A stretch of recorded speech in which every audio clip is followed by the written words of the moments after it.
स्वागत है आप सभी का डेली गेमिंग न्यूज बुलेटिन के अंदर। मैं हूं निकिता रावत और यहां आपको मिलेंगी गेमिंग वर्ल्ड की टॉप अपडेट्स। तो चलिए बढ़ते हैं हमारी पहली खबर की ओर।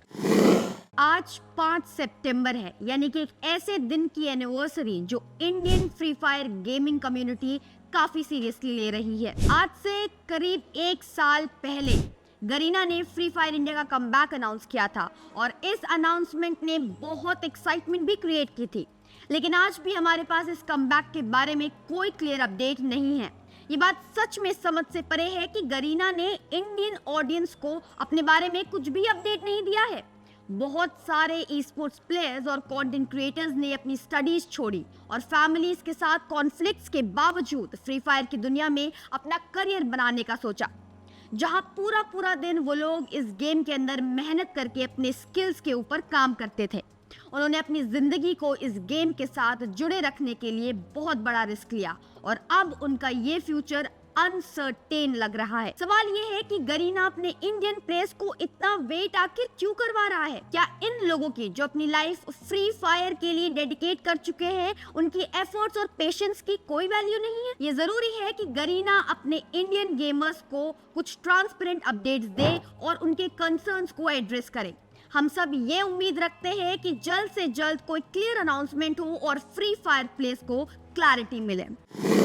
एक नए रिपोर्ट के मुताबिक ग्लोबल वीडियो गेम इंडस्ट्री एक जबरदस्त ग्रोथ ट्रेजेक्टरी पर है और 2028 तक 250 बिलियन के मार्क को क्रॉस करने वाली है। ये रिसर्च बेन एंड कंपनी ने की है, जिसमें ये बताया गया है कि मार्केट में हर साल 6% की ग्रोथ देखने को मिल रही है।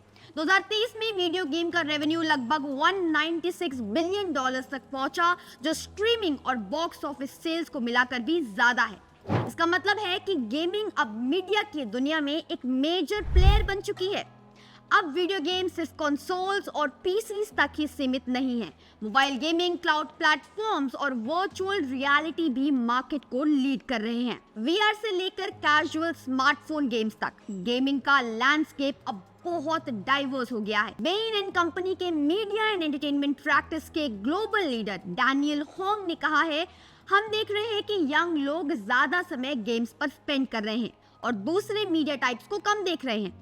गेमर्स को अब ज्यादा इमर्सिव एक्सपीरियंसेस और मल्टी प्लेटफॉर्म इंटरऑपरेबिलिटी की जरूरत है। रिसर्च के मुताबिक 52% लोग किसी भी उम्र के हैं जो रेगुलरली वीडियो गेम्स खेलते हैं और 80% लोग 2 से 18 साल के बीच के हैं जो अपने आप को गेमर्स मानते हैं। पैंडेमिक के बाद गेमिंग एनवायरनमेंट्स एक सोशल स्पेस बन चुके हैं, जहां किड्स और टीन्स अपने फ्रेंड्स के साथ वर्चुअली मिल सकते हैं।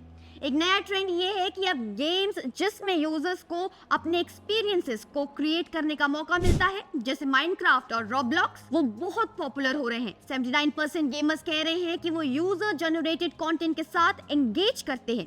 देखा जाए तो गेमिंग इन्फ्लुएंसर्स भी एक बहुत बड़ा रोल प्ले कर रहे हैं और उनकी पॉपुलैरिटी गेम्स को भी ज्यादा एंगेजिंग बना रही है। तो ये कहना गलत नहीं होगा कि वीडियो गेम इंडस्ट्री अब सिर्फ गेमिंग तक ही सीमित नहीं है, बल्कि एक वास्ट इकोसिस्टम बन चुकी है, जहां लोग सोशलाइज, शॉप और वीडियोस भी देख रहे हैं। एक बहुत इंपॉर्टेंट रिपोर्ट के बारे में बात करने वाली हूँ जो गुजरात नेशनल लॉ यूनिवर्सिटी ने रिलीज की है। ये रिपोर्ट, जिसका टाइटल है evaluating blanket bans and mandatory limits in gaming, ये कह रही है कि इंडिया के rapidly growing online gaming sector के लिए एक यूनिफाइड रेगुलेटरी फ्रेमवर्क होना बहुत ज्यादा जरूरी है। आज के समय में इंडिया के पास 500 मिलियन से ज्यादा गेमर्स हैं जो इस सेक्टर को ग्लोबल स्टेज पे चाइना के बाद सेकेंड लार्जेस्ट मार्केट बनाता है। लेकिन इस ग्रोथ के साथ कुछ चैलेंजेस भी आए हैं, खासकर यूजर सेफ्टी और फाइनेंशियल रिस्क के मामले में।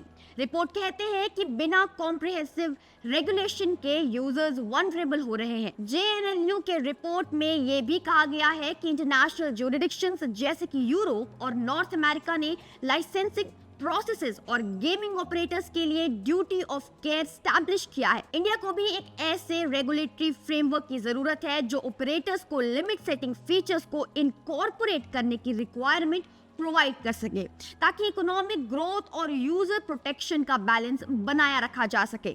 रिपोर्ट के मुताबिक एक डेडिकेटेड रेगुलेटरी बॉडी होना बहुत जरूरी है जो ऑनलाइन गेमिंग को ओवरसी करे, कंप्लायंस इंश्योर करे और रिस्पॉन्सिबल प्रैक्टिसेस को प्रमोट करे। Justice C.K. Thakar, former Supreme Court जज, ने भी कहा है कि कंज्यूमर प्रोटेक्शन पे फोकस करके हम एक सेफ और ट्रांसपेरेंट एनवायरनमेंट प्रोवाइड कर सकते हैं जो सेक्टर के ग्रोथ को सस्टेन करेगा। हालांकि 2022 में सेंट्रल गवर्नमेंट ने एक इंटर मिनिस्ट्रियल टास्क फोर्स बनाई थी जो ministry of electronics and information technology को ऑनलाइन गेमिंग का नोडल मिनिस्ट्री बनाने की रिकमेंडेशन थी, लेकिन अब तक current online gaming state mandated time और मनी लिमिट्स को ये इंपोज नहीं करती है। रिपोर्ट कहता है कि एक यूनिफॉर्म सेंट्रल लॉ बहुत ज्यादा जरूरी है जो फ्रेगमेंटेड स्टेट रेगुलेशंस को रिप्लेस करे और रैपिडली इवॉल्विंग गेमिंग लैंडस्केप के साथ अडेप्ट हो सके।